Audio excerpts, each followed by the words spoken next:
Hi, my name is Alexander, and today I will be talking about my creative space and my own personal needs as an artist. So, first off, I'll tell a bit about myself. I started off getting my bachelor degree in illustrations about 3 years ago, and right now I'm in my master's animation. When I graduated from my bachelor degree, I didn't really know what I was doing because I didn't feel like I had a lot of options creative wise. So I started off with a degree in art science at the University of Ghent to kill some time but still be involved with art. At the same time, I was doing a lot of small jobs which had nothing to do with creativity whatsoever. So this was pretty frustrating for me at the moment.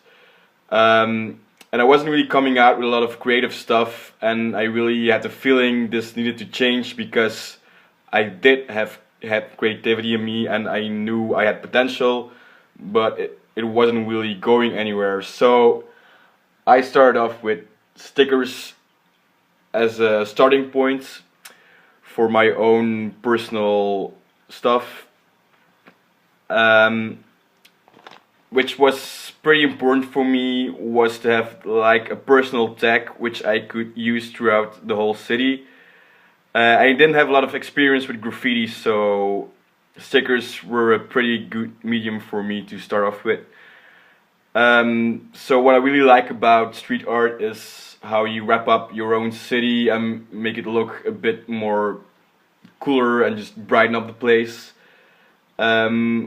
What I really was going for was kind of creating this identity as an artist and just being present with my own imagery in the city.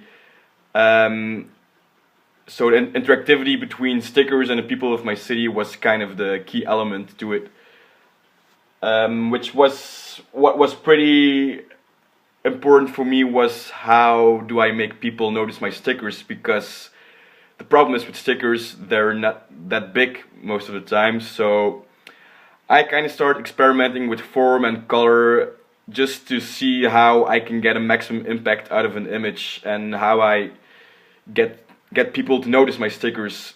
Um, and I was kind of going for planting an image in people's heads before they even get to know me. So if they would like ask me, so what do you do? I would be like, yeah, you see those stickers? I'm that guy. I'm the sticker guy. The big problem with these stickers were that you can't really make a lot of money with them. I even went to festivals and like parties with like a seatable bag, which pretty much make me look like a drug dealer. I would go up to people and be like, "Psst, hey, you want to buy a sticker?" So yeah, that's a pretty weird way to try to make money. So I kind of moved my attention to t-shirts. This is the first shirt I made. It's still pretty low-key, and I'm just trying to be unique in a very oversaturated market right now. So I really like when I just buy something myself. I really like the small perks, like the stickers and the cool packaging. And this one even comes with like a manual, like an IKEA manual, which was pretty funny, I guess. The whole thing with this Young Sandwich franchise was that I was kind of trying to create a brand around the name Young Sandwich, which accidentally also became my artist name. With these t-shirts, I kind of came into contact with new people who were like the Charcuterie, which was like a small silk screen company who also do like festivals and expositions.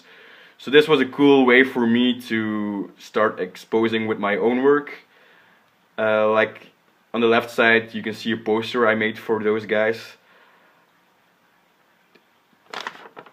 And I even had the opportunity to make a poster for SMUC, which is a museum of contemporary art in Ghent. This was pretty cool for me because this was a whole different market. I didn't didn't really know anything about, and this was the first time I actually got to set foot in it. So somewhere along the road, a kind of artistic sensibility like snuck into my work. As you can see, like also with my art science study, it started to have like an impact on my own art because of all the theories I learned, like when it comes to colors, proportions, or like how you create a context with an image. So I kind of had a more of a design aspect to it from this point on, but still in a very illustrative context, of course. So, like a year ago, I came into contact with the Mens, which is like this small non-profit organization who work a lot with kids. This was also pretty cool for me because working with these guys, it kind of created a new depth to my art, which is like social engagement, something I never did before, but was also kind of part of me as a person. They had like this fun project for a month long where they had a tram which was in the middle of the city. We just kind of stood there and they asked me to do a graffiti piece, which is also pretty refreshing for me because I was able to get out of my comfort zone of just always working digital. And it was also pretty good promotion for me because it wasn't the dead center of the city. And it's also pretty much in the line of my stickers, just the context of street art, which was pretty cool, I guess. So I kind of went forward with silkscreen printing. This is like the first print I actually did on with a silk screen, and I start kind of exposing again in like little expositions with this work. This was a pretty new media, like just like experimenting with new media, and I just tried to get a foot in the door with like these artistic places and stuff.